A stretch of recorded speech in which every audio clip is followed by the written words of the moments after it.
So the ladies were discussing about the government shutdown because the government closed right at midnight, the stroke of midnight at 12:01. And you know who has stuff to say and who they were blaming. I think my issue here is I think the American public loses when the government shuts Every down. time. I argued it last time when people were saying Chuck Schumer and Democrats shouldn't vote to fund the government. I think this is a loss for the American people. Listen, there's polling out there that says, well, 34% will blame Republicans and 23% are going to blame Dems. But you know what? Another 34% of Americans say they blame both sides. Because even on these Obamacare subsidies, you could pass it as a standalone bill. I don't know if the votes would be there, but it does not need to be tied to shutting down the government. And what I constantly hear from Democrats is Donald Trump has too much power. The White House, the executive branch has too much power. By shutting down the federal government, Congress, you've given up spending. The 34% or whatever you quoted, Alyssa, that's just plain pissed off that this keeps happening, because I think politicians run on problems, they don't solve them, and this keeps happening.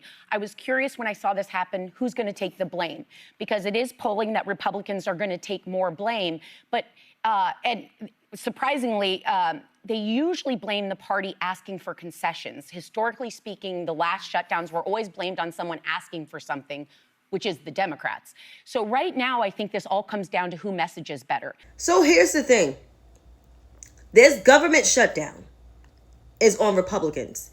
They have the House, the Senate, the executive branch, and the Supreme Court. If anything, this is on them. They decided they wanted to defund healthcare that people need to survive. They wanted to defund other social safety nets that people need to survive.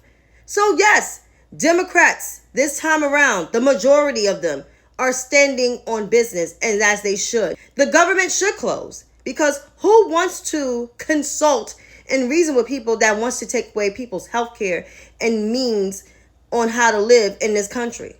But then again, you have the two privileged white women at the table out of the three that want to see people basically suffer, because that's what it seems like. So consult with Republicans for people to suffer. Then again, you got a right-wing birther at the table and a white ring-centered, whatever the fuck she is. She says she's an independent, a reasonable independent, but I highly doubt it. You got these two. This is why sometimes you really can't trust a whole bunch of white women, because of this kind of shit.